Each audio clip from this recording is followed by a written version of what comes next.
Ball Hall of Famer, top 100. Tyler Lockett from the Seattle Seahawks. DK Metcalf. Hey, Burleson, you're watching NorbCam. NorbCam. You're watching NorbCam. What's happening, everybody? This is NorbCam coming at you. Norb Cowwheelie is my name. NorbCam is my channel. And I appreciate you guys being on here, whether you're watching on YouTube or on Facebook, one of my Facebook channels. I appreciate you guys joining on the show and watching today. It's going to be a good one because I'm joined by a couple of very, very spectacular guests that I'm honored to have on the show. So I'm looking forward to seeing where this goes. We're definitely going to be talking about the Seahawks.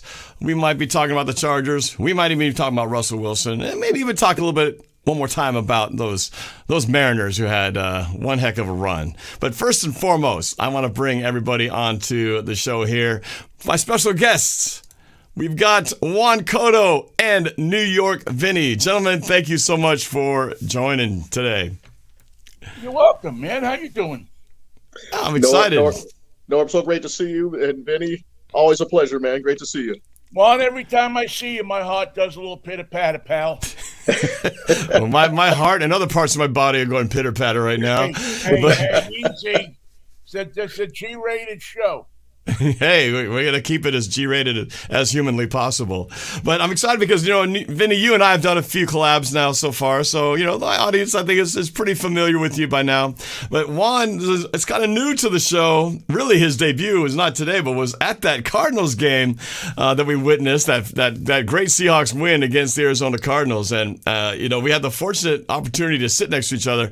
Haven't really had that chance, but it just so happened the way it worked with Mark Collins and our tickets that I had Mark to my right and you to my left. And I got to say, Juan, it was great to have somebody with such football knowledge like yourself, an actual coach, being able to kind of talk in between plays. I felt like kind of like a Joe Buck and you were like the Troy Aikman. And hopefully I'm not insulting you by giving you that comparison, but it was great, man. And I love the fact that you knew so much. I learned a lot just by sitting next to you, man. So we might have to do that again. That was a blast. I think for many Seahawks fans, there could be a better analogy to that, but I agree, and hopefully we gave the fans some insight and I was able to articulate that. And I tell you, Norb, what a great day on Sunday. I mean, it sounded like the old Seahawks days. The intensity on defense, getting after Kyler Murray, the crowd really getting into it, and some big plays being made by the defense, culminating in the big interception by Tariq Woolen, which really put the game away. And it just really felt, you could really feel a sense of energy and optimism as we were leaving the building on Sunday. We needed that after a rough weekend that had transpired up to that point. But before we get into the details of the game, I want you guys to have a chance to for those who are new watching the show and have not heard from you yet, I'd like you guys to introduce yourselves, kind of talk a little bit about who you guys are and promote maybe some of the things you guys got going on. So Juan, being that you're the new one on the show here, how about we start with you? Go ahead and tell everybody about some of the things that we got. We got some information in the description, but I want you to talk about it yourself. So Juan, it's all yours. Juan, tell us. Thank you, Vinnie. Norb, as you know, I am the Government Affairs and Community Engagement Officer at Bloodworks Northwest, our community's blood health organization. And this is an important time in our country's history. Obviously, blood banking started around World War II, and there was a sense of community spirit and esprit de corps to serve the military and serve people in case of attack or an emergency. Bloodworks Northwest is contracted with hospitals all the way from Bellingham, Washington, all the way down to Eugene, Oregon. And we right now are in a shortage of blood. Our blood supply is tenuous, to say the least. We want to be able to supply ultimately the patients who need that blood. And since the pandemic, there's been an uptick in the use of blood. So I would encourage listeners, if they have an opportunity and if they want to save a life, go to www.bloodworksnw.org. Set an appointment. It is quick, it is painless, and it has so much impact on the community. And people, you will really save a life if you participate in that. And then, as you know, I also do a couple of different radio shows on RainierAvenueRadio.world. We have a show, WIAA Primetime, with the executive director of the Washington Interscholastic Activities Association, Mick Hoffman. And we sit down and we discuss the issues for high school athletics And as you and Vinny both know, high school athletics in the state of Washington is the future opportunity for professional athletes. I mean, so, Paulo Banchero and some of these great names. In the beginning of your on the intro, you saw Nate Burleson on there, who had a wonderful career at O'Day High School, played in state championships here in the state of Washington in both basketball and football, had a spectacular career, and is now in a media opportunity. So there's a lot of things to support when you support the athletes in our community, and we talk with Mick Hoffman about that every Tuesday at 3:00 on RainierAvenueRadio.world. All right, and I do have links to both of those, Bloodworks Northwest.org, NW.org, and to your show. So I hope you guys can check that out. And Vinny, you also do some media. You are a big voice here in Seattle for a number of years, but you still do things on social media and online. So tell everybody about where they can find you outside of this show right now. Yeah, they can find me a couple of different places. Number one, I do, besides sports, cars are one of my loves. So I do a weekly program about automobiles, and it's a very exciting time in the automobile world right now. And I have a show that I've done since 1994, Drive Time, that is on KKNW, Saturday morning from 8 to 9, and we talk about all things about cars, whether it's electric cars, hot rods, production cars, how to buy a car, how to sell a car, how to clean a car, how to fix a car, how to put your mother-in-law in the car so she won't say anything to you when you're driving. All of that kind of stuff we do on Drive Time. It's a growing show. We have a lot of fun doing it. We go out and do remotes and cars and coffee and things like that. And I love it because I've never had to interview a car standing in a clubhouse or a locker room in its underwear. It keeps me away from that kind of thing. And I still do some sports stuff. Michael Knight and I, my old partner from KJR, we do a show every Monday, Wednesday, and Friday morning where we talk about sports. We talk about general topics. It's just an hour every, because 3 hours a week is all the probation department will let us do. But it's fun because we don't just talk about sports. We talk about music. We talk about life. We talk about politics. We take on the world, which is the name of the show. Mikey and Vinny Take on the World. And so we do that. And then I got a few other things in the fire that I'm working on. And hopefully it'll all come together into being the king of all media once again. Hey, we gotta have our goals and our ambitions, and I'm glad you're still doing your thing, because I grew up, back in the college days for me, listening to you on the radio all the time. So to be talking to you on technically my show is, like I said, it's an honor to have both you guys on here. It's an honor for me to be here. I know you for a while. I even knew you before I knew you. And Juan, I think since about almost since I got to Seattle. I know Juan for 20. I don't know where we know each other since 94, 93, something like that. When we started working together to save the Seahawks from going to Los Angeles. Yeah, and you and obviously Mark Collins from the fan perspective, and you and the whole team at KJR back then. I mean, I just remember those days so vividly when I was, of course, a very, very young senior policy analyst for King County Executive Gary Locke. But with your help and with the help that we were able to share those stories in the community, and we were able to keep our franchise here, build a stadium, and have cultural impact through sports, which is so much fun. And like I said, on Sunday, it was just a classic example of that in our community. Yeah. I mean, that's the thing that we really, we forget sometimes because it's been so long ago. But there was a fight to keep the Seahawks here, to get the stadium built. It wasn't just the easy peasy, let's do it.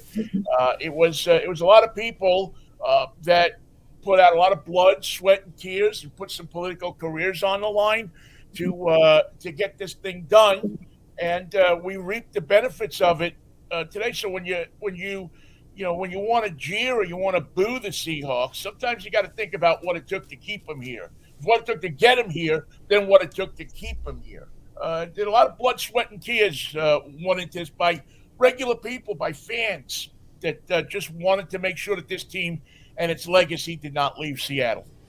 Well, I think that's one thing we all have in common. The missing person in this whole circle here is Mark Collins, who I know a lot of people know through my show, and I've been friends with him, and I really know you guys because of Mark. So Mark is kind of the central part of the wheel here, and it all kind of spokes out in different directions, which is ultimately the Seahawks is what we all have in common, which is what all kept us together here. And glad to be able to talk about the Seahawks, because they could have easily been where the Chargers are right now, right? The Chargers left San Diego, ended up in L.A., and a lot of people don't know the story about how the Seahawks could have been the Los Angeles Seahawks back in 1996. So if you guys are ever curious, speaking of Mark Collins, check out my documentary Superfan on this channel, on my YouTube channel.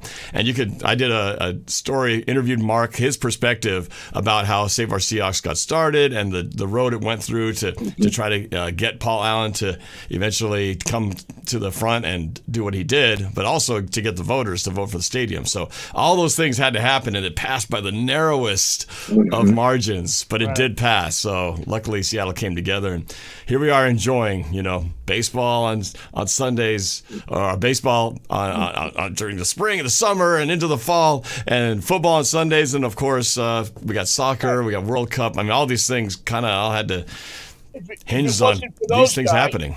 Yeah, if it wasn't for Mark Collins, we wouldn't have any Geno Smith to boo on. There's not a lot booing on Geno Smith right now, though. Well, no, he's. I'll tell you what. You want to talk about a turnaround of a player this year? If he continues the way he's going, he's got to be a mortal lock for a comeback player of the year. Yeah, I agree with that.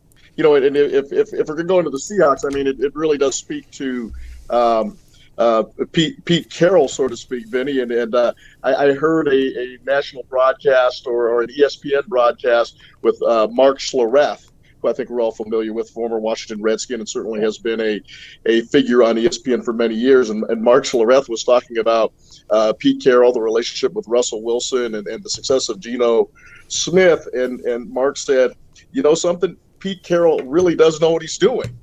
And that's really true. I mean, he runs this like a college program. He is more than optimistic. He really does look. There is no rebuilding. I know a lot of people talk about a rebuilding.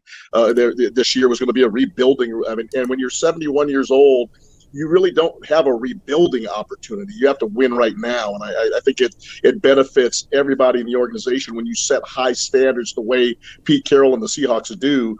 And I think some of the things that he said this summer about Geno Smith really being there for 4 years and picking up on the offense and really having an understanding of the grasp of the things that he and Shane Waldron would like to see the offense do. And once again on Sunday, Shane Waldron gave Geno Smith plenty of, from a quarterbacking standpoint, easy things to do. He got the tight ends activated early. He got Geno confident. He was able to hit a couple of big passes. And, it really speaks to the belief that Pete Carroll has not only in his philosophy, but in Geno Smith as the quarterback, and Geno's responding.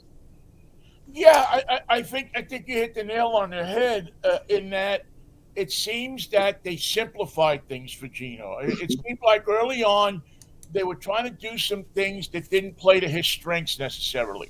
And it looked to me in the last two games, really. I mean, certainly New Orleans was a bit of an insanity thing, but it's almost like they reverted to kind of a West Coast short passes, keep moving the ball up the field, use your tight ends, kind of offense, and then at some point, you go for the long play when they're not looking for when the opposition's not looking for it. It seems that that's the kind of game plan that they figured out for Geno would work best with him. And over the last 2 weeks,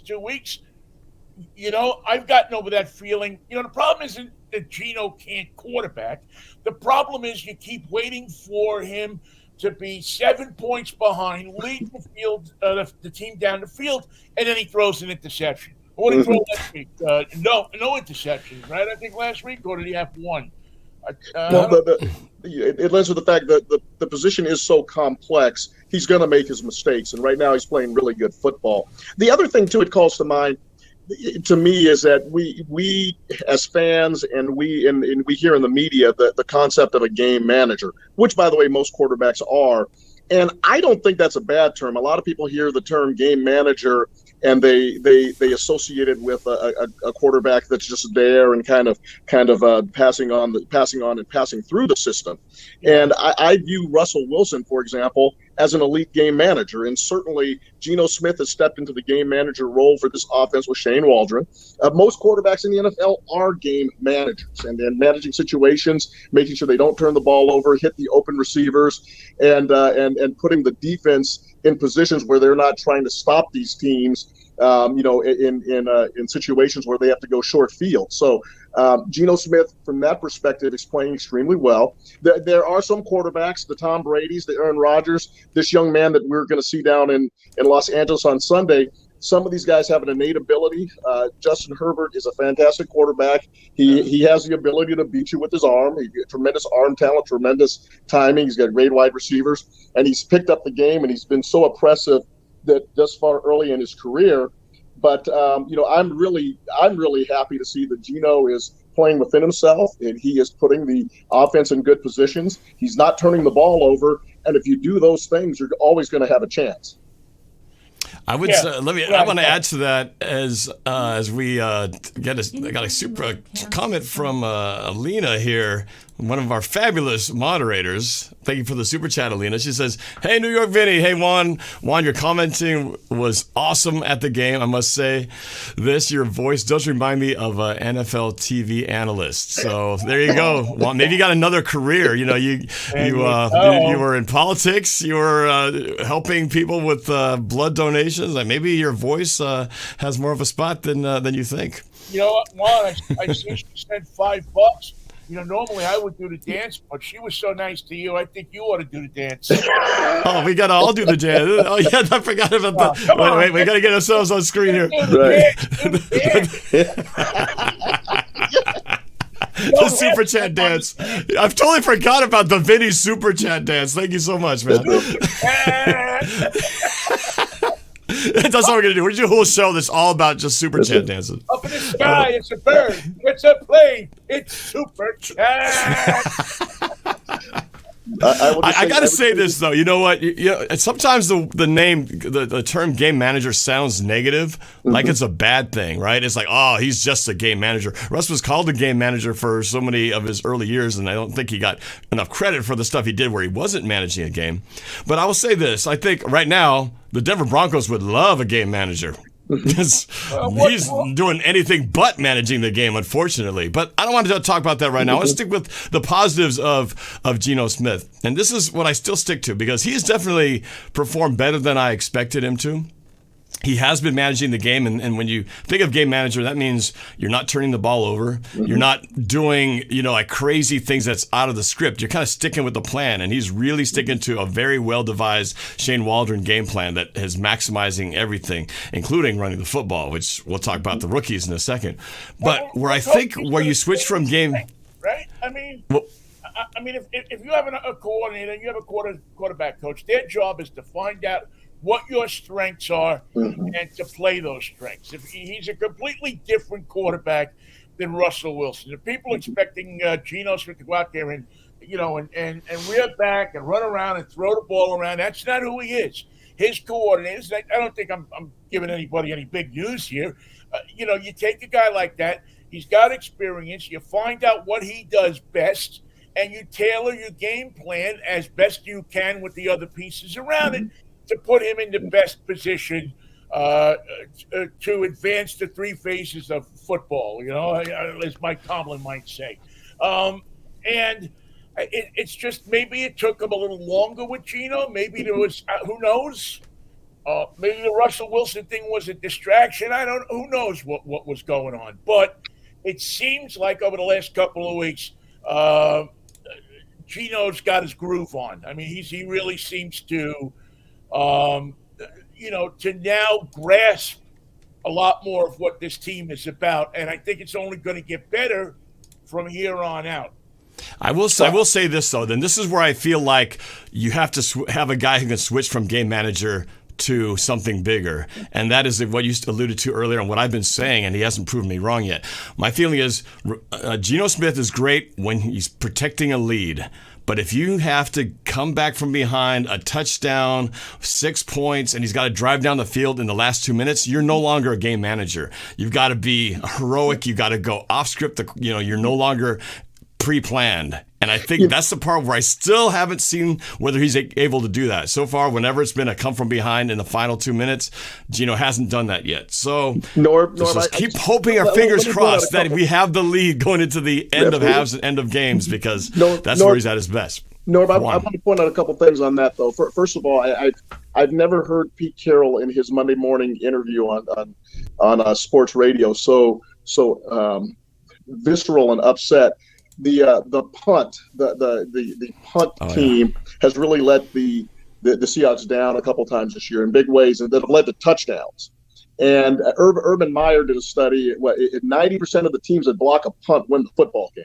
So I know in the back of Pete Carroll's mind, they got away with one on Sunday with that block punt, and he was very frustrated about it. He was frustrated about the situation down in New Orleans. Pete Carroll brought up a punt block that happened in preseason to really discuss his frustration. So when you think about what happened with that punt block, and Geno Smith got the ball back, and I believe they took it around the 20-yard line.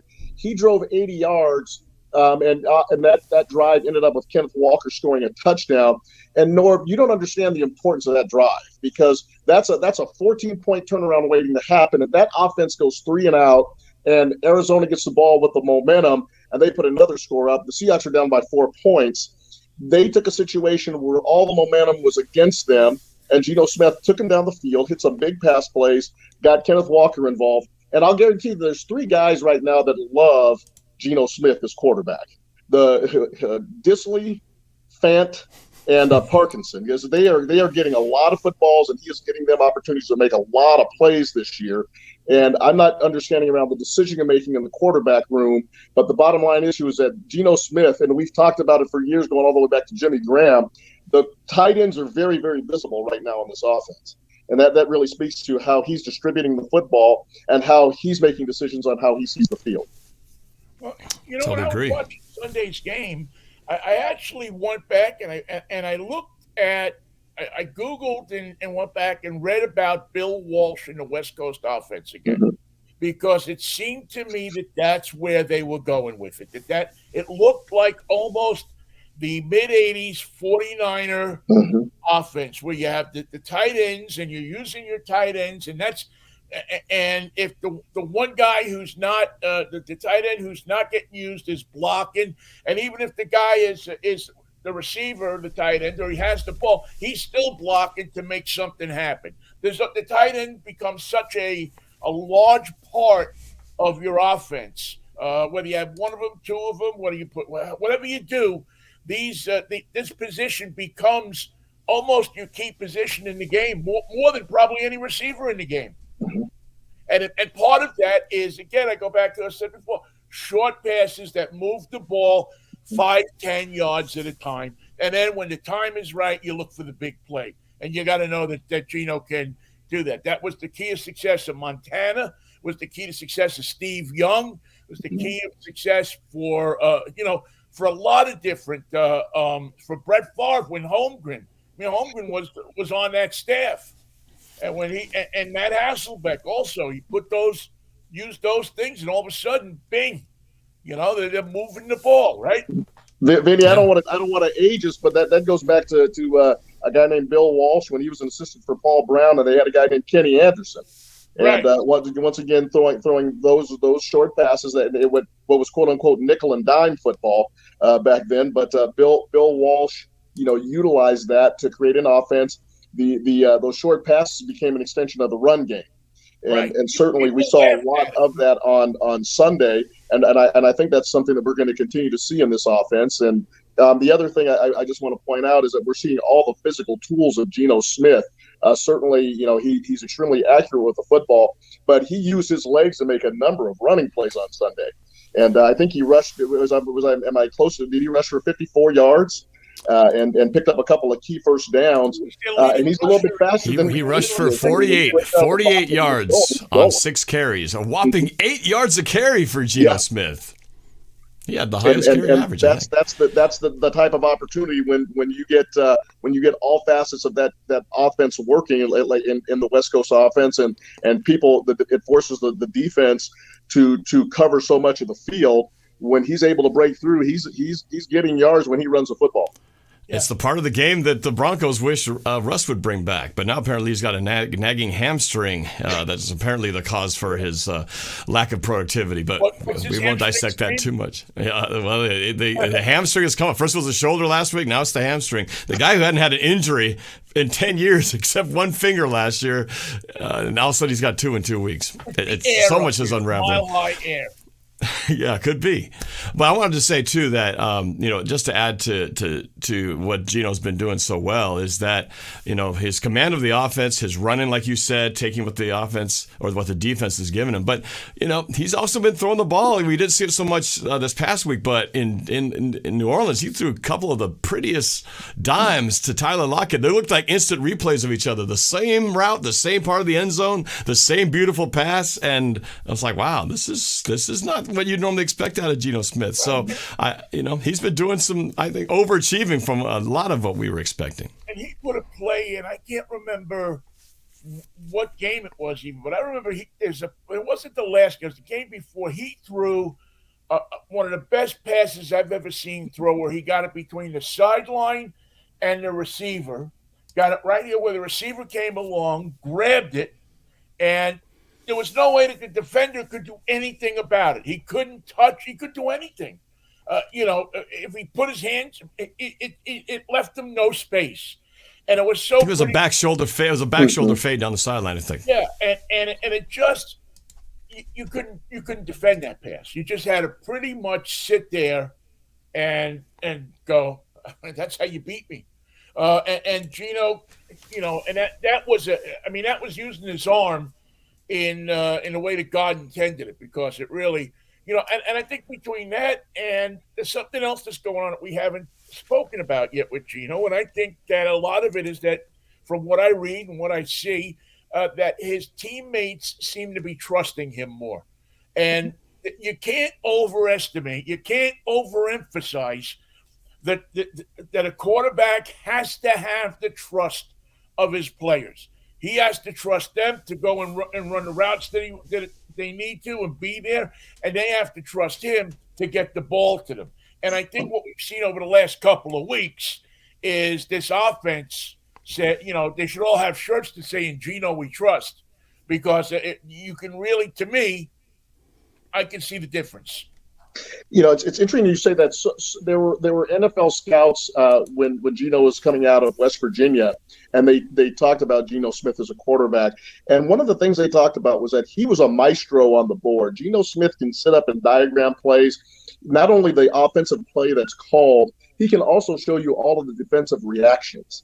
And they were impressed that a 21-year-old kid who was in an air raid type of attack could really detail all of those different options for the offense and different reactions by the defense. So this is a young guy who, and really your career as a quarterback sometimes can be defined by the team that you go to. And we going all the way back to Jim Plunkett, going to a very, very, very bad San Francisco 49ers team. I'm sorry, New England Patriots team when he came out of the NFL draft out of Stanford. And we've seen this history. He struggled. He went to San Francisco and struggled. Then he finally got to a Raiders team that really utilized his talent, and they ended up winning 2 Super Bowls. So, when you think about Geno Smith, it's sort of the same progression. He went to a really, really bad New York Jets team and floated around in some really bad football teams before he got an opportunity to play in a real structured and a system that's really geared on winning in Pete Carroll's win forever format. But the bottom line issue is that we know that this Seattle offense and the Seattle organization is really trying to win football games. And he's in a situation where not only his skill sets, but the innate qualities that he has are really starting to be shown on full display here. Yeah, thank God you didn't listen to people like me who were like, "Oh my God, Geno Smith," But I think it happens with the fans too. I think the fans have to trust their quarterback as well. And I think now that I hate to say it, because he's winning games, but he isn't winning every game. But yet you can see that he's caught on to what's going on. They've designed a plan for him. He seems to be working it to his advantage. And even when he loses now, he doesn't look horrible losing. I mean, there were sometimes where you looked at him and go, he looked lost out there. He doesn't look lost anymore, man. He looks like he's a NFL quarterback who can win you some games. Is he going to the Super Bowl? I don't know. But let me tell you something. He looks like a guy who can win you some games. You know, one thing that to add to that is, you know, we had a great change of pace finally with the defense, right? Because we were all just moaning about how terrible and epically bad our defense was, having given up over 80 points in 2 consecutive games. I mean, you can't win. You know, we're lucky to get 1 win out of that, but to win 2 games, you know, with giving up 40 points or more, you can't. That's not going to happen. So it was nice to see the Seahawks defense really keeping the Cardinals offense to 3 points. The only 6 points they got was from that block punt that you mentioned before, Juan. But when you think about it, if we just have had an average defense for the entire season, not great, not even good, but like average, we could very well be 5-1 right now. You know, the 49ers game is really the only one that was not good in terms of across the board. But every other game, we were in it. And if we had just had like 1 stop or one less touchdown, we could very well be a 5-1 team. But you know, let's talk about the game theory of defense for a second, Norb. In terms of, especially now in the NFL, in this modern NFL, where the defenses aren't playing against the frontline starters in the preseason at all. No, I mean, none of the teams really showed their hands. So by the time you get to week 1, the Seahawks have a number of young players out there, and with Kobe Bryant have some young guys that are coming in, and Boye Mafe, who's really starting to pick it up. But you can sit there and you can diagram stuff and show them, and then the first week against Denver, there's nothing to look at. You look now down the season 6 weeks. The next opponent has now played 6 games. So the guys that are on the defensive to get those corrected.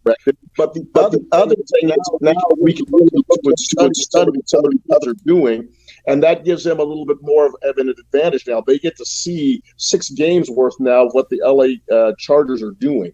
And so when you think about it from that perspective, the incremental improvement that Pete Carroll and Clint Hurd have talked about, they're showing that every single week, and the defense is getting better. They certainly need to work on limiting the explosive plays, but you're starting to feel more optimistic that these guys are starting to play good football, especially the 3 rookies, Moye, Kobe Bryant, and of course Tariq Woolen, who was the NFC Player of the Week.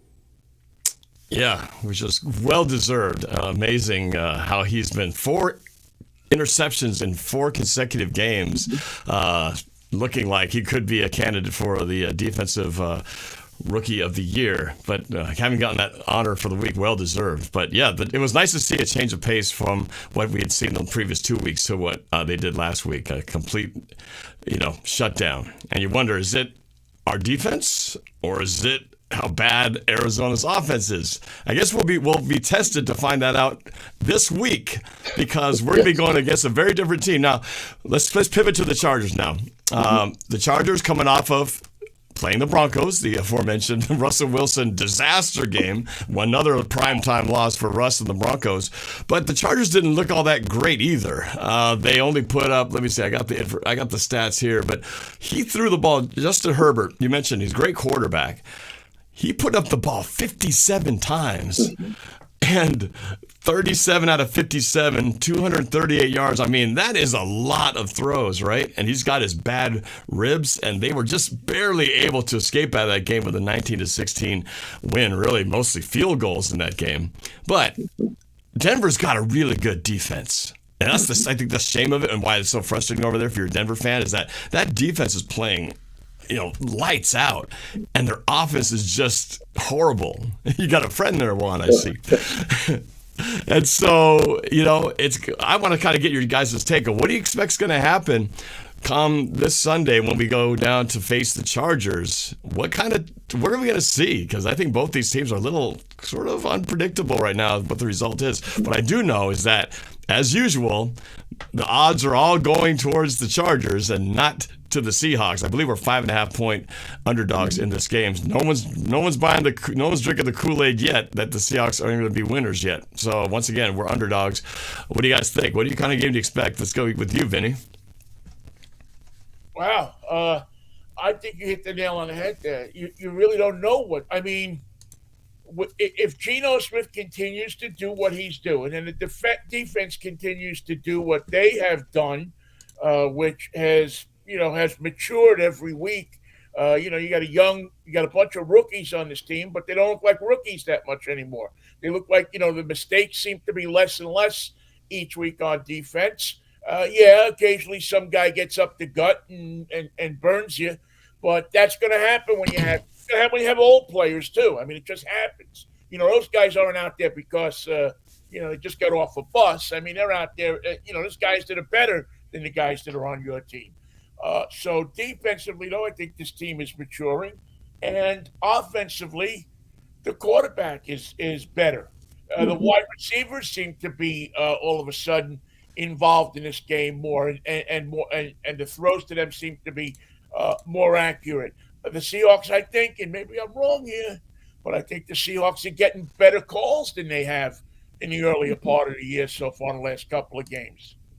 I think, and that's something that comes, I think, with respect to the quarterback. We can all say that, the referees are impartial, but I think there's a little, hey, this guy's working his ass off out here. Let's give him a break. Let's let him play. I think that really does come into play for referees, that they call a game when they respect the quarterback. They call the game a little bit differently, I think. Norb, I think two things. Number one is the ability to stop the run. We've had two marquee running backs come to town. Cordell Patterson of the Falcons, and he had a couple of explosive plays in a big game against the Seahawks. Alvin Kamara down with the New Orleans Saints, explosive plays. That Taysom Hill out of that Wildcat formation. We did not stop the run. And then coming down to Los Angeles this week, we can talk about Justin Herbert and how great a player he is all we want to. But the bottom line issue is that the Seahawks have got to stop Austin Eckler. He is an outstanding runner. He's a shorter guy. He is very, very difficult to tackle and bring down. And those types of running backs usually pose to be a problem for us. And I'm really interested to see how Clint Hurt and how the defensive line and the linebackers are going to work on creating angles and not losing leverage, not missing tackles, and getting that man on the ground. And then the second thing is, you cannot go play football on the road and give up a punt, block, touchdown. Your punt game and the special teams is going to have to come up extremely large for us. And I'm interested, just with the frustration that I heard out of Pete Carroll's voice Monday morning, I'm interested to see how they're going to clean up the special teams, because you can't give up another punt situation where you lose 7 points. It just doesn't work. You can't win on the road that way. Yeah. I want to acknowledge real quick, Vinny, before we go to that, I want to acknowledge Addison Sheeble for the Super Chat. Super Chat! Up in the sky, it's a bird. It's a plane. No, Super Chat! Super Chat!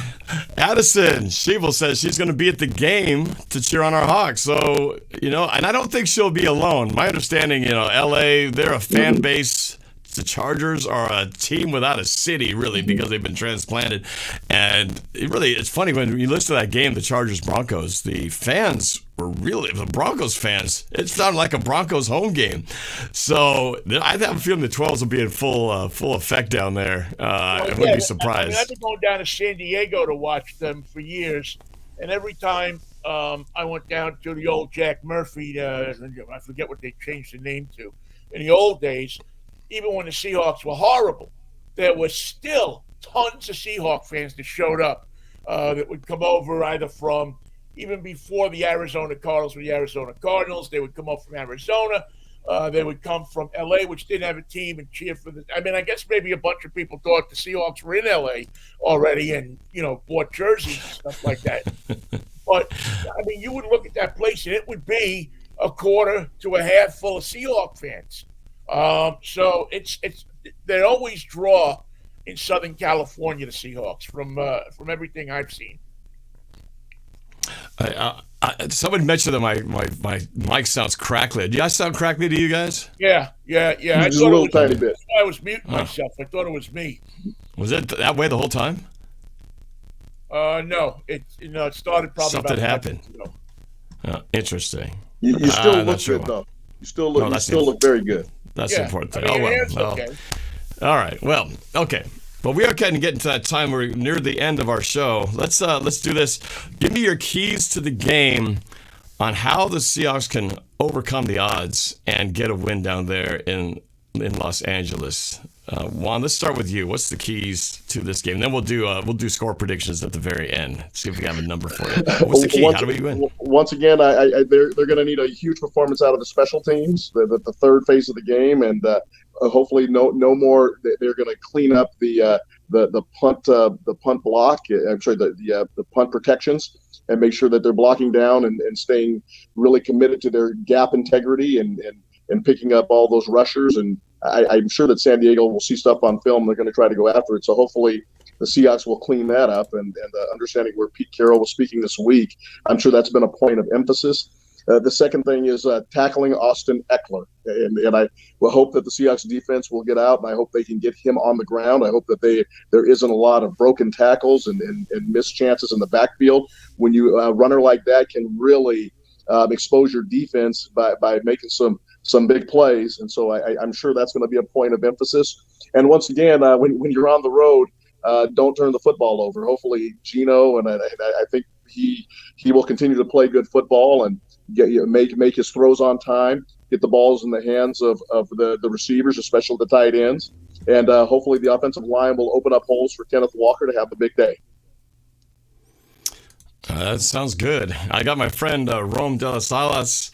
He served in the Navy back before, and he was talking about back in Qualcomm Stadium when the Seahawks were in the AFC, they'd give the Navy sailors tickets. Right. That's pretty cool. I don't think anyone's given any tickets away to that was it $4 billion stadium? Costs have gone up. Inflation's a little bit up there now. Yeah, I think they probably still give the Navy. I'll bet you they give the Navy some tickets. I think that's almost a prerequisite to be down there, and also to the visiting Seahawks team. I think that if you are one of the Chargers, you want to be able to have some Navy SEALs in the audience just in case trouble breaks out. You can bring one of them down and bring them on the field, sign them to a one-day contract. For the Seahawks, you know what? Don't make mistakes. Don't get stupid penalties. That to me is the most important thing. Is this team still gets themselves caught up in penalties? Don't make stupid mistakes. Don't grab guys' face masks. Don't stay away from the ticky-tack stuff, the unsportsmanlike, that kind of stuff. I still think that these teams are a lot more evenly matched than if Geno is on his game and everything is clicking the way it has been. Stay away from the mistakes. The defense gets a year more mature and stops, and like you said, can stop their offense, stop their running backs. Again, this team, the Seahawks, seems to have a vulnerability to the run. They seem that, at some point in the game, the other guy's offensive coordinator says, oh, yeah, just run up the gut. And they run up the gut, and they wind up with a big play, sometimes a touchdown. So you have to and you know what? Stop them on those third, you got to stop them on those when they take a shot with the fourth. You got to stop them on that, man. You got to stop this team. You can't let them get a yard when they need a yard.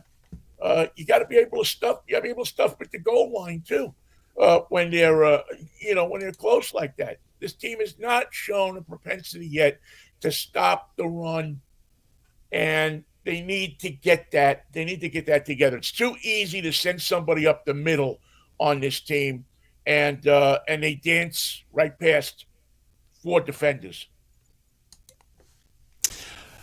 I agree with you there, and we did stop the run pretty well against the Cardinals. We did everything pretty well against the Cardinals, but that's one game, and we got to find out if that was an anomaly or is that a trend in the positive direction. I think you guys nailed it. I think a big one, like you said, penalties. the being able to stop the run, just all those things that we couldn't do before that we were able to do last week.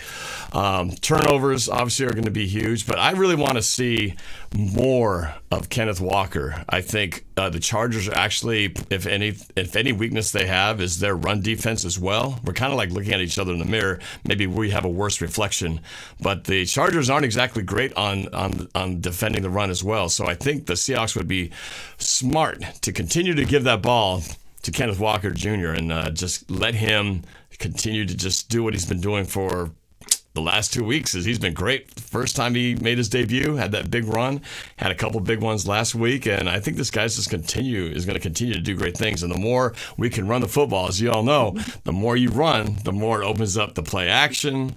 And then we get Tyler Lockett, we get DK, the tight ends, all the other receivers involved. So I think running the football with Kenneth Walker Jr., that's going to be the key. I think we do that successfully, and we can win that game. But we've got to be able to run the football, take the pressure out of Geno, and we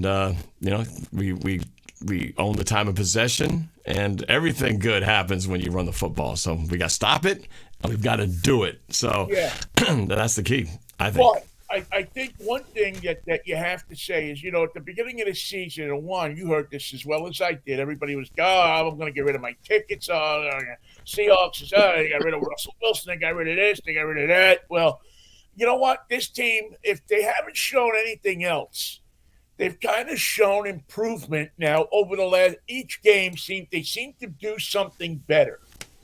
And I think you can't undersell that. I think you have to look at that as a fan and say, maybe they're not going to, but maybe they're not going to win every game like we think they should. But I see improvement every week. And almost every week I see improvement on State. And 1 week, was it Detroit they fell back against? I forget now who it was. But there was 1 week that they fell back. But every week this team seems to get a little bit better. And that's a formula to get to the playoffs. Yeah, totally agree. I agree. You want to add anything to that? You hit the nail right on the head, especially in a road game. If we can win time of possession, that's a big feather in our cap. If we can somehow hang on that ball for 31 minutes or more, that keeps Justin Herbert off the field, and that keeps Eckler off the field, and that would be I guarantee you, Clint Hurt and Pete Carroll would be really, really, really happy if they come out of there with that type of number on Sunday. So at this point, we'll put some numbers to this, put our little game prediction, score predictions for this game. I want to remind everybody, we do have a call-in opportunity in the last few minutes before we wrap the show up. If you're interested, the number is right there, 202-926-1076, and then enter the code 696153, and we'll maybe pop in a caller or two to chit-chat if they got questions. But in the meantime, let's go with some score predictions. Vinny, I'm going to start with you. I knew you were going to start with me. 3-1 Mariners. No. Hey, I like that score. I don't know how we get it, but yeah, you wanted a score prediction. Boy, I like what I see out of the Seahawks. I know they're 5-point underdogs. I think they would. You know what? I would take that because I think the Seahawks are going to go down there and they're going to upset the Chargers. It wouldn't shock me if it was 24-17, 24-19, something like that. But that's what I think. I think the Seahawks ready to whip one on the road in Southern California where they're comfortable. Norb, I'm thinking the exact same thing. I think the Seahawks go down there. I think they clean up their special teams. I think they hold on to the football. I think Kenneth Walker helps them win time of possession. I think the defense keeps Eckler under control. No explosive plays. I think the Seahawks win this game 24-21. So when I did my prediction music video at the start of the year, I had us losing this game 31-21. Now, of course, I had no idea what Geno was going to look like. I had no idea how good or bad our defense was going to look like. I predicted we would lose last week's game. Okay? I said we would lose that game 27-23. And we actually won that game 19-9. So I was off by quite a bit there. I thought we'd lose by 4. We won by 10. So I'm going to pivot on my prediction. And I will say that Seattle will win this game. And the score, I'm going to still give the Chargers 21. I should say the Chargers I said we're going to win 31-21. I'm going to say the Chargers will have 21. But we are going to take the difference of the last game we won by 10, right? And I said that we were going to lose by 10. So I'm going to switch and make the average that we were going to win by 5. That makes sense? So we're going to win 26-25 Seahawks over the Chargers on Sunday. That's a weird score. You don't get 26 points that often, but it happens. Something strange has to happen in there for that to happen. Yeah, there's got to be some field goals, definitely not an all-touchdown game for us. But, it's just great to have hope with this team right now because I think a lot of us thought, like everybody else, that this team was just going to be the doormat of the division. Had them at like 0-17, so, I mean, I don't think anybody thought they were going to – I mean, with the amount, especially if you looked at on the Facebook ticket sales page there. I mean, everybody was trying to get rid of their tickets like they were nuclear bombs, I mean, here, take it, please, get rid of it, And now all of a sudden you watch 2 more wins and everybody be wanting to buy them tickets back. I know. That's how I was able to get an extra pair because I had my 2 tickets for the longest time with my buddy Pat. And then all of a sudden this year, hey, congratulations, Norm. You're off the Blue Pride list and we got 2 more tickets for you. And I was like, great. Now I'm going to have 2 tickets I can't even sell. However, it has not been that problem so far. I've actually been able to, I don't try to make money with these tickets. I do try to just, at least cover my costs. And I was able to send a nice Seahawks fan and her boyfriend who's a Cardinals fan to that last game, which allowed me to sit down with Juan and Mark. So, that worked out pretty well. So hopefully our stock will continue to rise. I know that Pete Carroll doesn't like to use motivational techniques, but I'll guarantee you that the team understands this. They're playing to stay in first place for the division. And that is a real important point to be in week 7 of the season. If they're 4-3, that is such a positive place for them to be at this point, and a place that no one in America guessed that they would be 4-3 after 7 games. And I'm sure that is something that's on the back of their mind. They're playing for an opportunity to stay in first place for the division, and I'm sure the whole team is talking about it, and they're going to be motivated by that. Forget about America. Nobody on Whidbey Island thought that they would be forced. Forget about a back east bias. There was a bias over the ferry. It was crazy how much people lost faith in this team, and it's a little bit disturbing sometimes. But I think people tend to be more skeptical today. And everybody thought it was such a great. Could you imagine the Seahawks now if Russell Wilson was here? Oh my good Lord! It'd be a bloodbath. It'd be ugly. They would have to convert 5 more radio stations in town to talk. They would drain all the blood they have left at Bloodworks Northwest with the bloodbath that would bring. But what is amazing though, what's transpired between the divorce of Russell Wilson and Pete Carroll is suddenly you're realizing, man, those guys must have really known something the rest of us didn't know, because what we're seeing right now, not only with how bad Russell Wilson's playing with another team, but how good the Seahawks are doing offensively, especially considering that everyone expected this to be a nuclear devastation when Geno took over. And it's been the exact opposite. Geno is playing at this level where there's discussions around NFL experts that he should be in the category of the top 5. They have him at number 6, and they're debating it with the ranks of Aaron Rodgers and the Bills quarterback and Patrick Mahomes. They're putting Geno Smith in the mix with that, and who would have expected that, right? It's almost unfathomable. Talking about the bosses, I mean, there's a guy's having a tough year. Mm-hmm. Well, but I'll say this about the Denver Broncos, and I'll say this about Nathaniel Hackett, and this is what happens when you sign a player to that type of contract, Norb. I think Nathaniel Hackett is a little bit intimidated having Russell Wilson there. And I think in their conversations, Russell Wilson has described things that he wants to do in an offense. He's described how he wants the offense to look. He has described how he wants to throw the football and stretch the field. And maybe those are things that are maybe something that he is limited in doing. And I think Nathaniel Hackett and I think Russell Wilson have got to be honest with themselves. I think Russell Wilson's got to be honest with themselves. And I think they've got to get a fullback back out there in Denver. I think they've got to figure out how they can go back to the types of things that he did here, run the football. And they certainly have a veteran running back in Melvin Gordon. Obviously, they lost their leading rusher. But the bottom line issue is they've got to go back to doing the things that made him successful here in Seattle, going back to play action passing. And doing the things that he's comfortable doing and can utilize maybe some of there's a little bit of decline in his speed, but his decision making is pretty good. And if they go back to those types of things, and it may be a little bit of a pride swallow for Russell Wilson. But I think if they do those things with Denver's defense, I think they could still kind of salvage some wins out of this season. But it's going to really take a complete shift, because what they're doing right now and giving Russell the opportunity to quote unquote cook, it just isn't working.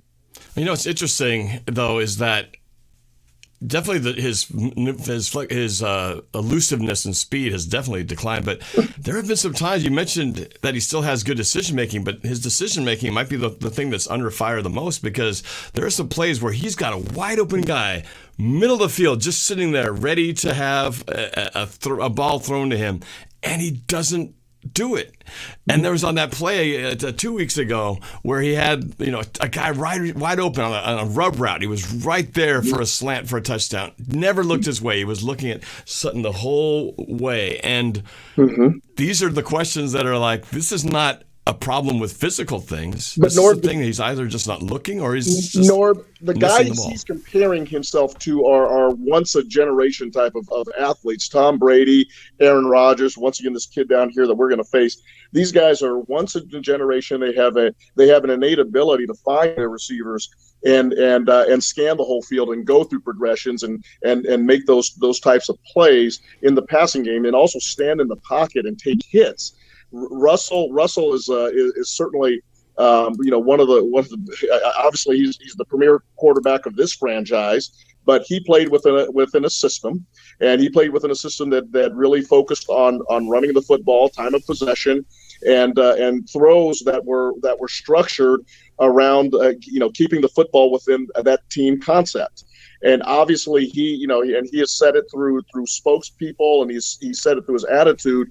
He wants to be compared to some of these other guys, and when you take that type of attitude, sometimes it backfires on you. And once again, Nathaniel Hackett is an expert. He is an offensive football expert, and I think that he knows how to fix it. But the question becomes, will he do what Pete Carroll did and say, "Hey, Russell, here's what we're going to do, and this is going to make you successful," or is he going to continue to let Russell kind of dictate the things that he's trying to do? And continue to struggle for the next few weeks? If you're Hackett, you can't do that.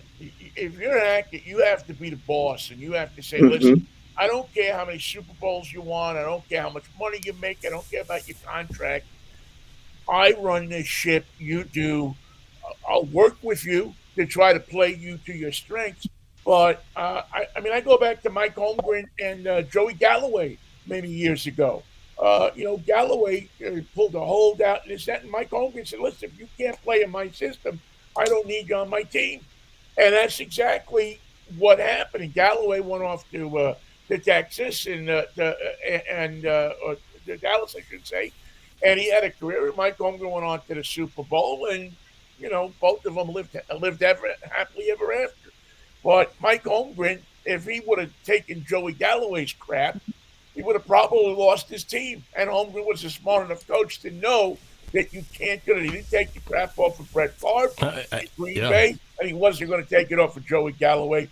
And right now, Nathaniel Hackett, son of a football coach, Paul Hackett, great football coach, has got to lay down the law to his quarterback and say, this is what we're going to do. And if you don't like it, we'll have to figure something out. But yeah, I think what's tough. I think that's what's tough for him is that it's his first year as a coach. We all know that, and he went into this and signed Russell Wilson with this understanding that Russell's going to have almost this partnership of running the offense, because that's what he wanted when he left Seattle. He wanted more control, more say in personnel, more control over the play calling. So he kind of went into this relationship as maybe almost equals when it came to the offense. So he's going to have to really turn that around to what they probably had talks behind closed doors where Russ was, hey, man, I was supposed to have control here, but now he's going to have to try to put it back. That's going to be a big ego check for Russell. I want to go to a call. Hold that thought for a second, because I've got a call here and I want to lose him before he leaves. From the 208, let's see if technology works for us here. From the 208, who's this? Where are you calling from? This is Coach Mesh. Oh, Coach Mesh. Hey, all right. Thanks for jumping on here. Was on the Discord, but got you on here. So you got a comment or a question for the guys? Yeah, I have a question. I kind of have a question for all of them. Okay, what you got? What is going to be, so the Chargers are pretty much a tough team for at least their defenses. But do you think the defense will have enough so that their offense doesn't have to make them have to score a lot? You're talking about the Chargers defense? We're talking us, our defense. Yeah. Or the Chargers defense or our defense, the Seahawks defense? I'm talking about the Chargers defense. Well, Chargers. I think the Chargers defense is going to look, number one. If they saw the film last week, that you have to now pay attention to this running back, Kenneth Walker, who is an outstanding running back, and he's just so excitable. He's got such great quickness, and he's let's go back many years ago. I mean, we always joked about and heard about Kurt Warner, his ability to run sideways. And if you look at Kenneth Walker, just unbelievable lateral acceleration. And another guy who's a little bit bigger than he looks, very, very difficult guy to bring down. And if they saw that game, obviously they're going to want to pay attention to the running game. I'm sure that they're going to bracket cover the two receivers outside. They're going to make things very, very difficult for Lockett and for DK Metcalf, who that they're not going to let DK run in single coverage. I'm sure that he will have two and probably three guys around him to make sure that that they limit his focus in the football game. And once again, that's going to open the game up for Geno Smith to attack with his tight ends. But once again, the offensive line and the play calling by Shane Waldron, it'll be interesting to see if they get Kenneth Walker going early and often on Sunday. Vinny, you got anything to add to that question that Coach Mesh had? I think if they triple team or double team Metcalf, it's going to open up a lot of possibilities, a lot of different things that Geno, and again, now maybe with their trust in Geno a little bit more, they can open up the playbook a little bit, use some things that maybe they haven't used before, if that's the way they're going. There's I don't think we've seen 50% of 60% of what the Seahawks are capable of yet this year. I think one other thing when we were discussing our keys, the other one that I think that hasn't really gotten mentioned is the Seahawks have really got to capitalize in the red zone, right? Because when we were fortunate to win that game against the Cardinals, but for whatever reason, maybe it was an issue with the kicker, but the Cardinals just they did not take the points when they were in our red zone, right? They kept going for it, and they weren't 0 for 5 on fourth down, and particularly the first three where they were definitely in field goal range, could have gotten three field goals, would have made the game almost tied or very close. So in the same way, if Seattle just gets one touchdown instead of settling for field goals, this game isn't even as close as it turned out to be.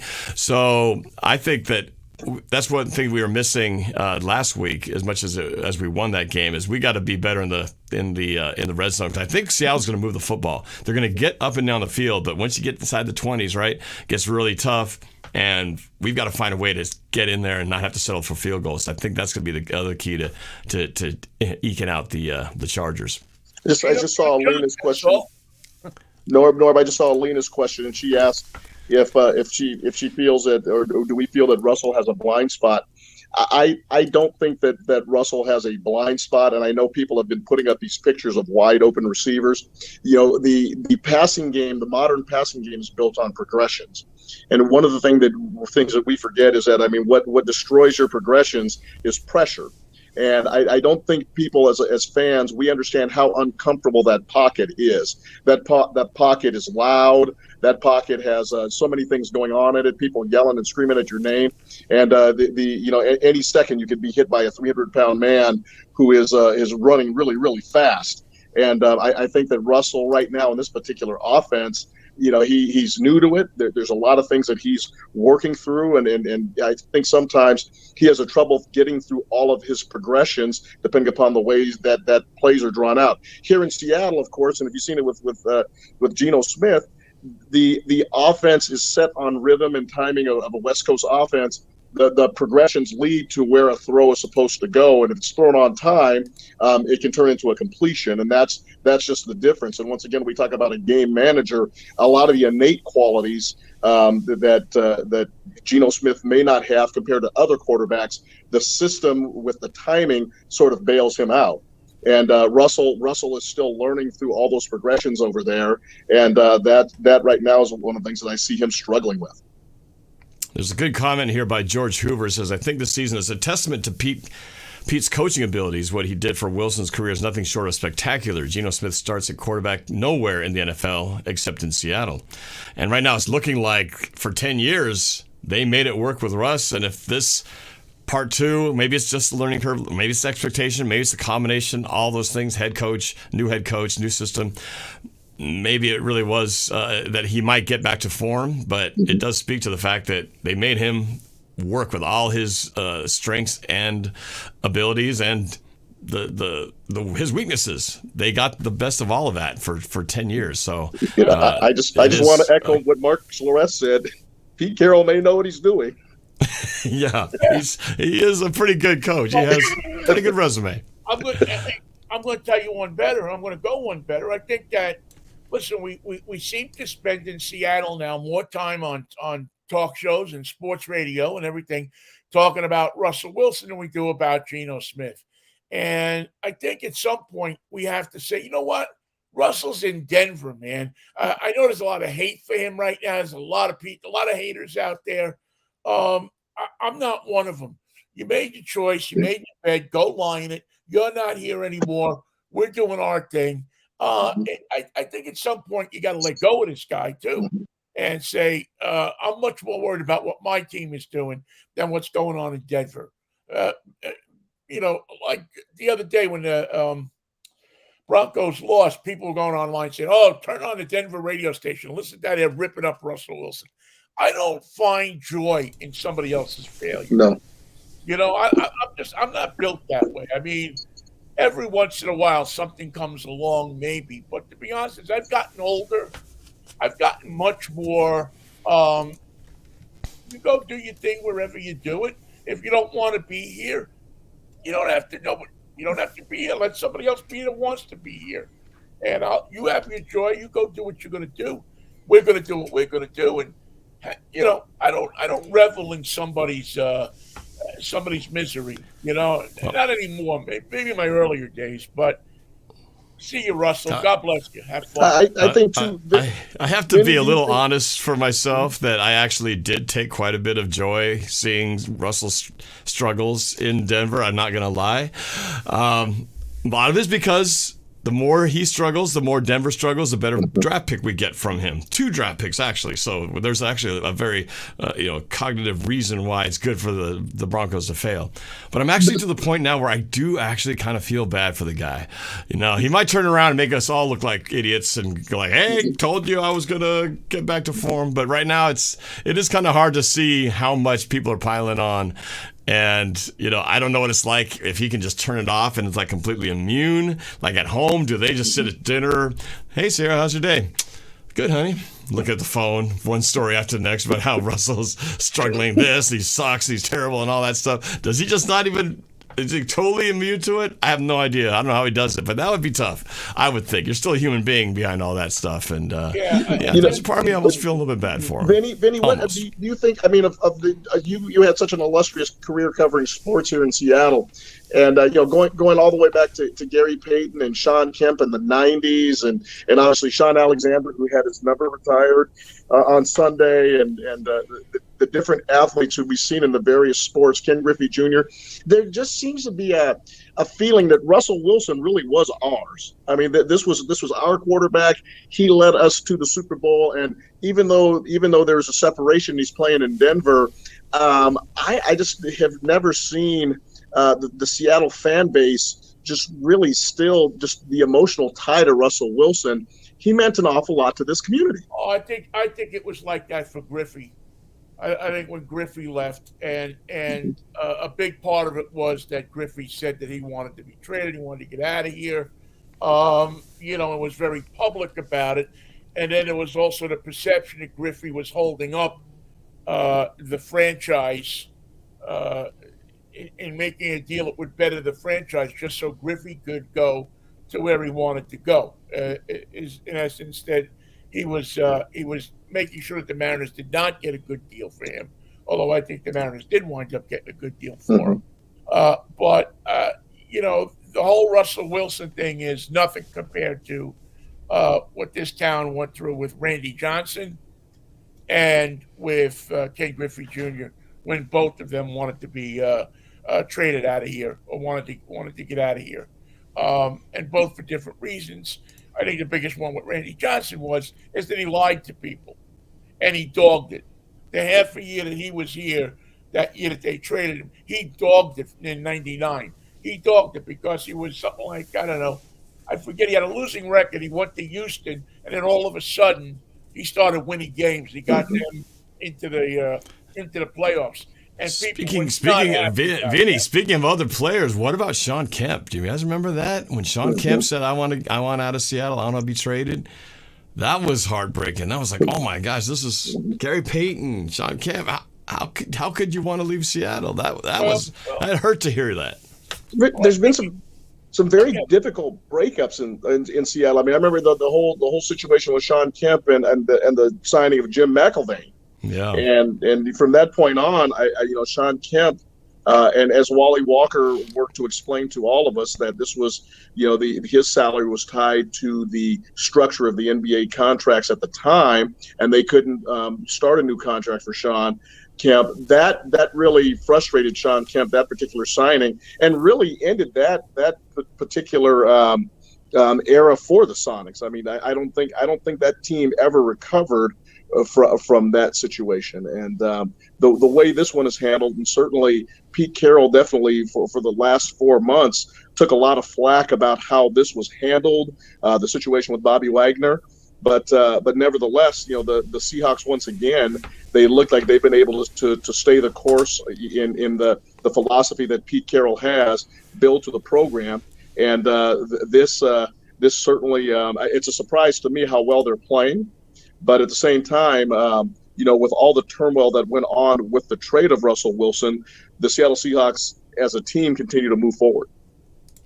I got to bring it up, Alina, with another super chat. Alina! Sky, it's a bird. It's a plane. It's a super chat. Alina says, I said this back then when it happened. The grass is not always greener on the other side. And now we are finding it to be true, unfortunately, for him. That's true, because he did want. For you. I got to assign it next week. Next week's show, I want you to find the person you said it to and have him come on the show here so that we can validate whether you're telling us the truth or not. So you got to think back, find that person, and bring them with you. Right. You know, it's interesting hearing all the, besides the fans' reactions, the critics' reaction, but what about, all the players, former players from Richard Sherman to Marshawn Lynch, and now the latest Golden Tate going on record talking about, kind of throwing some shade on Russell, too. It's like you don't hear a lot of players come into his defense. Seems like they're more kind of, it almost shows that sort of lack of the bond that they didn't have with him when he was in Seattle. It's interesting, because you see a lot of these guys who are still here, right? Richard Sherman, I think Cam Chancellor still spends time up here. We got KJ Wright. I mean, the list goes on, and you feel like they're really connected. But Russ, it was like as soon as he was traded, he was like, he sold his house and he moved. And it just feels like a lot of the players kind of felt that same lack of connection. I don't know. What do you guys think? Go ahead, Vinny. I'm sorry. I was saying he made a quick exit. He seemed to get out of here as quick as he could. But I think some players play.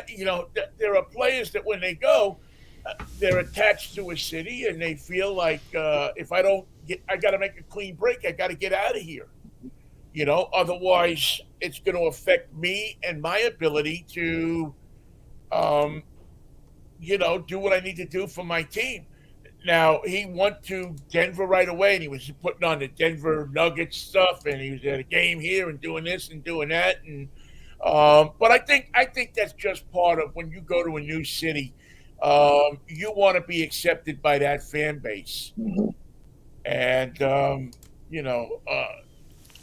and I think that's part of what happened. I don't know up close what happened. I mean, we're not there. Maybe his wife said, we need to be in Denver. I don't know, but what I do know is that athletes, when they're traded, they're not sticking around for the most part. They're going. They're gone. That's it. Relationship's over. See you later. Hey, Vinny, a comment I got on the screen here. El Tigre says, "Awesome to see New York Vinny back. He's an absolute champion. Gotta love him." Yes, he is. Muchas gracias, El Tigre. Norb and Vinny. The position of quarterback in particular in modern football, especially after the advent of free agency and in this current structure of contracts, obviously the quarterbacks make the most money by far and away. And they especially if you have demonstrated and you've taken a team to the Super Bowl. And I think that the media in most markets and the teams in most markets, they do a good job of keeping some of the comments down to the players and maybe some of the petty jealousies. In Seattle, I think there were several players who were a little bit more outspoken about Russell Wilson, even when they played here. Thinking specifically about Richard Sherman and Earl Thomas at the time. I think Bobby Wagner kind of kept his comments always to on the down low. Michael Bennett may have said a couple of things here and there about Russell. And as the leader of the team, as the quarterback, it's the most important position, and it's also the most important person.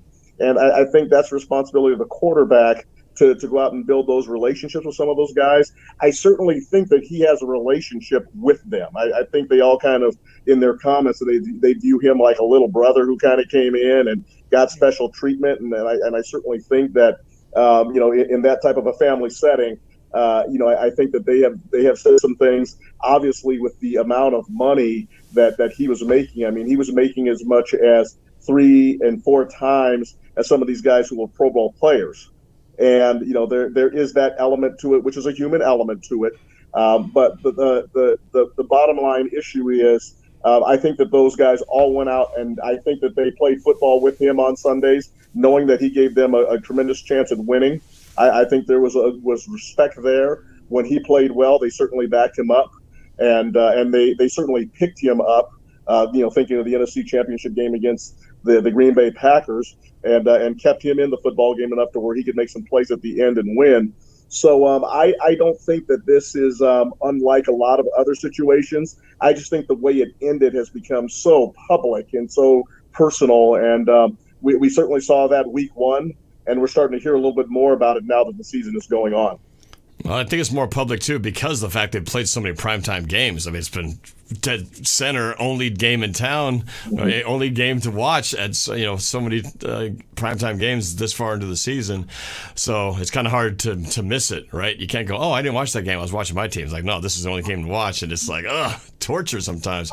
But Alina Dahl, speaking of that point, with another super chat from Alina, she says it was in one of those live streams, Vinny. Also, KJ spoke on Richard's show, another guy I mentioned who stayed around. KJ, who normally didn't say a lot during his time, was very open when he spoke on Richard's podcast about how the LOB mostly stayed in Seattle due to the Brotherhood. They also talked about, I think, on Richard Sherman's podcast with Marshawn Lynch, that he wanted to reach out to Russell Wilson, but because you can't call him, you have to go through his manager or his people to talk to him. And Marshawn's like, well, if I can't call you and I went to war with you, well, I'm not going to call you then if I have to go through some manager. I get that. You and your personal call, my personal. It's almost like trying to get a hold of a politician in town. I certainly think that one of these days Russell Wilson is going to look back very, very much like Tiger Woods here in the last 5 or 6 years. Tiger Woods is a completely different person now. He has unbelievable relationships with his other tour members on the PGA Tour. Tiger Woods' comments with the media are no longer as antagonistic.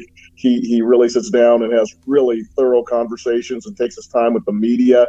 And I think he realizes now that he's matured that, it's important to have positive relationships with your competitors and also with the people who are helping you promote you. And I think that Russell Wilson is going to look back one of these days here in the future and say, geez, you know something? It's a shame that, I had it so Marshawn Lynch couldn't pick up the phone and call me.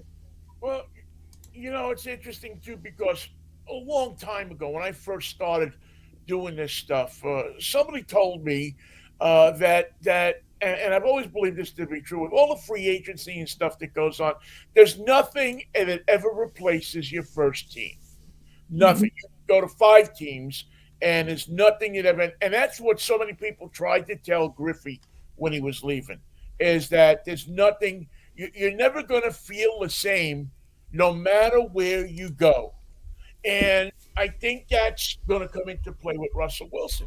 I would have rather have seen him stay and finish out his career here, but the circumstances that he forced didn't allow that to happen. But I think one day he's going to turn around and say, you know what? I wish I would have stayed there, because if I had a bad year, people wouldn't have jumped on me as much. Maybe they would have had some accounting of what I did before for this city and would have been a little bit lighter on me. In Denver, they don't know and they don't care about Russell Wilson. They only care that he's advertised as this, and he ain't nowhere near that. And right now, more and more people are getting upset about it. They don't care. They don't know Russell Wilson like they know him here. And the toughest thing in the world is that this guy has got to go to work every day and read the paper and watch television and hear all this stuff, where if this happened in Seattle to him, yeah, there'd be some people, but there'd also be a lot of people saying, okay, let's figure out what's wrong. Let's not jump on him right away.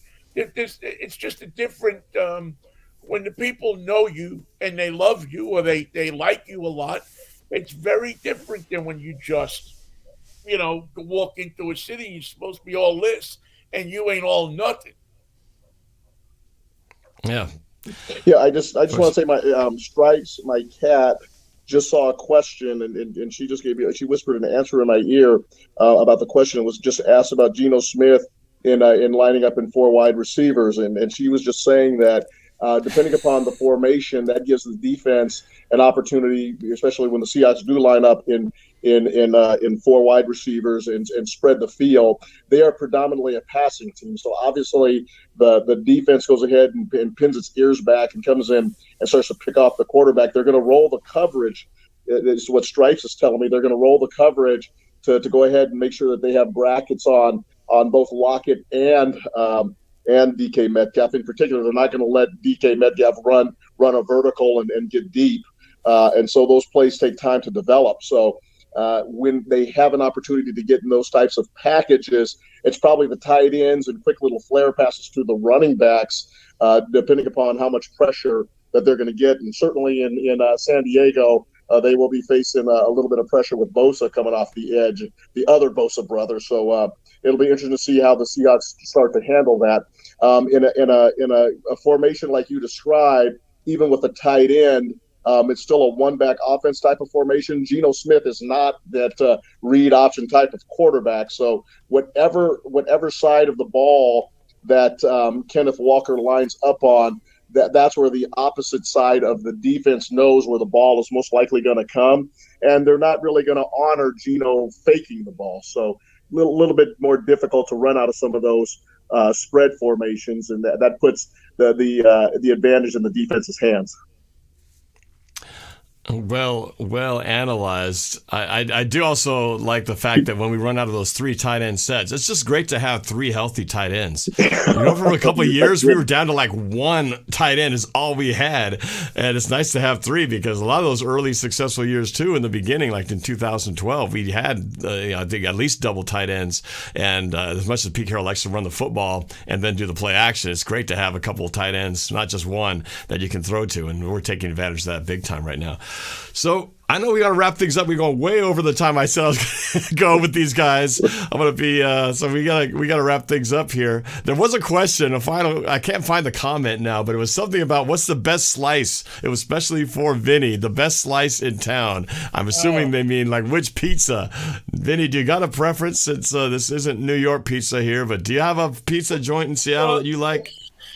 Yeah, I'm always partial to Pagliacci because it's probably the closest thing you're going to find to New York pizza here. But there's a lot of new pizza places that I was gone for 10 years. So a lot of new pizza places opened up. So I think what we ought to do, all 3 of us, is get Mark and go out on the road sometime and hit 4 or 5 different pizza places and see who's doing good right now. If anybody can knock, I'll tell you what, Mod Pizza does a great job. Oh, yeah. I'm really impressed with Mod Pizza. Again,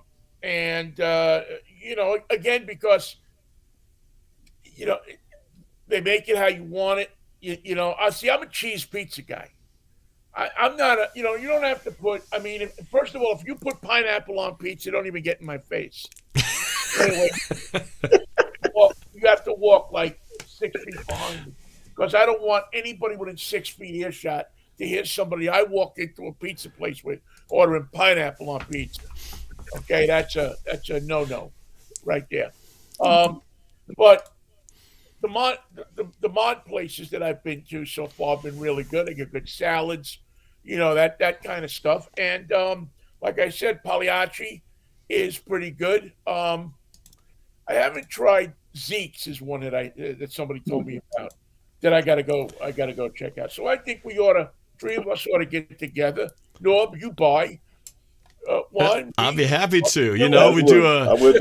We do a round table in front of a round pizza. That would actually be fun with a few adult beverages.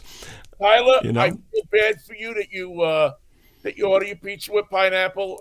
Italians actually have places where you can go and spend 30 days in a building, and they'll rid you of that addiction. If I can, Vinny and Norb, I tell you, when I played baseball at Western Oregon State College many years ago, and our baseball coach Joe Caligiuri and his beautiful wife from Brooklyn, and she made me some slices that night when I stayed over at their place while I was getting my apartment set up down there. And let me tell you something, I'll never forget that old-fashioned New York Italian family style cooking. And she said, Juan, this is real pizza.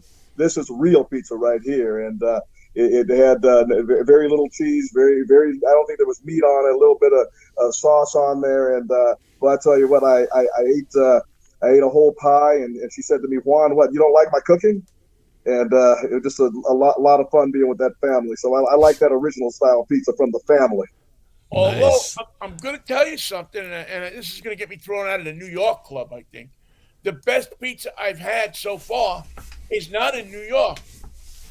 There's a place in Pittsburgh called Minios, and there's two of them. There's the amount, and Pittsburgh takes their pizza seriously, very seriously, and this place Minios has, without a doubt, the best pizza I've ever eaten in my life. The sauce, the gravy on the pizza, I think it has crack in it because when you eat it, you can't. You go through the whole thing. It's an amazing pizza. One of these days, we're gonna have to get some of this flown out here, because it's the best pizza I've ever had, and I've had great pizza all over the place, and there's nothing that I've ever had in my life that beats Minios. Well, I gotta recognize another super chat. Woo! From Abrius Cantus. It's a bird. It's a bird. Wait, hello. It's a super chat. So thank you. He says thanks, Vinny. That was from earlier, but thank you, Abrius, for the support. I do have another caller here from the 540. I think he's on the line. Who's this? Where are you calling from? Hello. You're on the air. Wait, hello? Yes. Talk to me. Wait. Hello. You have a question? Turn your computer down. Wait, hello? Yes, we're here. You got to talk. You got to say something. Oh, Norb. Okay. I think we seem to be having connection problems. Oh, well. Next time, pick up a dictionary. Next time. Yeah. Be ready when your number is called. All right, I have Tyler. He's the one who says he likes pineapple on pizza. He's been dying to say something to you guys. So Tyler Parcher, one of my biggest fans, wants to say something before you guys say goodbye. So Hey, Tyler, can you hear Tyler, you guys? Hi, Tyler. Tyler, what's up? hey, I'm on a walk. If you can see my view here, They can't see it, but I can see it. So I'm trying to get a walk in before. I was trying to get a walk in before the rains hits in Bellingham tomorrow, so might as well get it done. We need the rains. My goodness, the smoke has been horrible. Oh my God! In Seattle, this looks like some kind of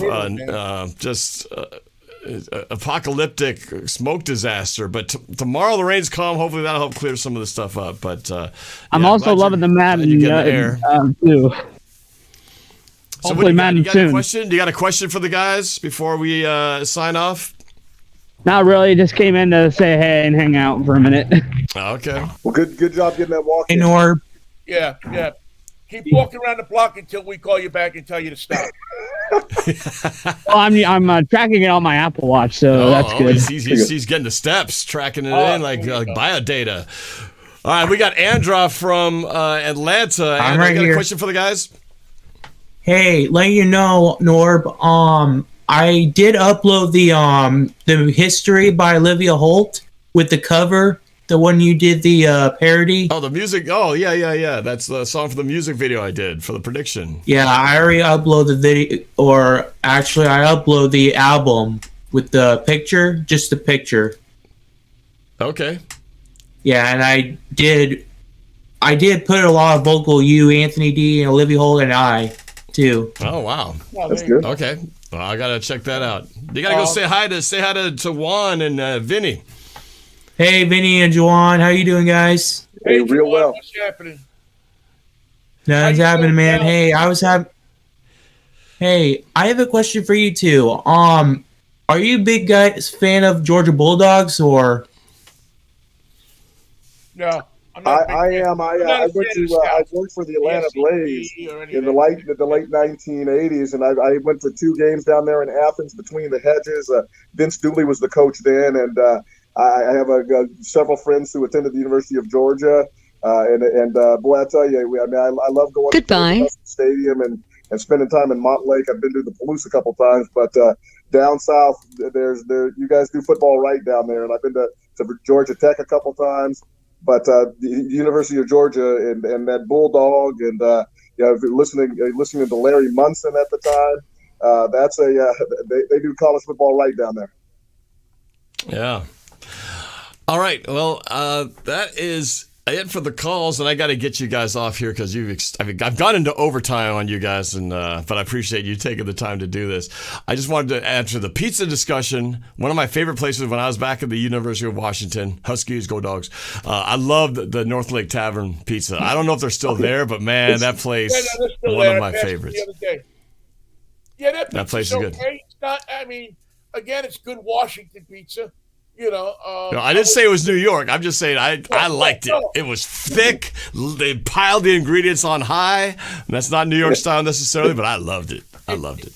I was interviewing Chubby Checker one time, and he said to me, I asked him, I said, where's the best restaurant you ever been? He said, Pally, when you're hungry, the next restaurant is the best restaurant. All right. Well, that is it, you guys. I want to thank my special guests, Juan, Cotto, and New York Vinnie, for being on the show to talk a little Seahawks, a little Russell Wilson, a little bit of this matchup between the Seattle Seahawks and the I keep wanting to say San Diego, the LA Chargers coming up on Sunday. Hopefully our predictions come true and all our keys to the game. Just do it. Just simple, right? We spelled out the blueprint for success. I don't care if you win 2-0, just win. That's all. Yeah, 3-1. That's a hard score to get in football, though. 2-0, whatever, one of those weird scores. No, knock yourself out. Fill the numbers in. Just make sure yours is the bigger one. Yes. All right, gentlemen. Thank you very much. Anything you guys want to say before we all sign off? Yeah, let me give a quick plug to my friend Mike Brown. He's doing a party over at Aurora Borealis on Sunday. So if you want to watch the Seahawks, you're in North Seattle. It's over on Aurora Avenue, Highway 99, Aurora Borealis. Mike Brown is an old buddy of mine, and he does parties there on Sunday. Go see him, and maybe, who knows, maybe I'll drop in too. All right. And Juan, how about you? Norb, we need blood donations in the greater Seattle area at Bloodworks Northwest. We have 10 donor centers between Bellingham, Washington, and Eugene, Oregon. So if you are looking for something to do that can really impact the community and save a life, please consider donating blood. It is painless. It is easy. And we take care of you there. And when you get done, we give you a cookie and a big bottle of water at the end, so to rehydrate yourself. Man. So come I got do a lot it. of blood. I got some. Look at this. I'm a big guy. I got extra blood. You can take 2 bloods if you want. I don't know how much you take. Now, let me ask you a question, Juan, and I don't know if you know the answer to this. Now, if you've had a blood transfusion, can you give blood? You can give blood depending upon the circumstance, and it depends upon how your body is doing and from the specific issue that you had. But yes, there are people who have had transfusions and they've been able to donate blood. Because I had a transfusion like 5 years ago. Mm-hmm. So I mean, and obviously, except for my mental state, yeah. But yeah, I'd like to come. I'll set something up for you. I'll give you some blood, and that'd be awesome. You should give. You get this show for free. You should, except for the super chats, but you should go down and get some blood.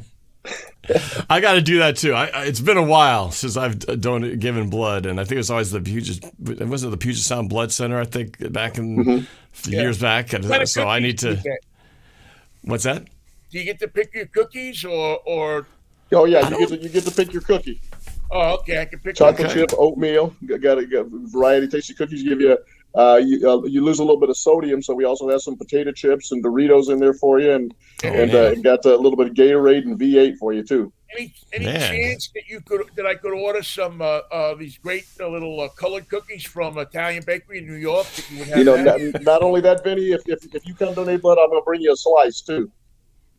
I'm in. There we go. Hey, maybe that's what we should do. Maybe we should do a show where we all donate blood and then go have some pizza together afterwards. I'd love to do that. What if they find out that none of us have blood? Well, that would be scary if that was the case. But we could be the first ever show. I don't know, maybe there was a show before, but the first ever sports roundtable done while donating blood. I don't think anybody can say that they can lay claim to that. I'm going to hate to tell you this, but when I was in Pittsburgh, I did I did a show while they were spiking me. Yeah. Well, let's do it again.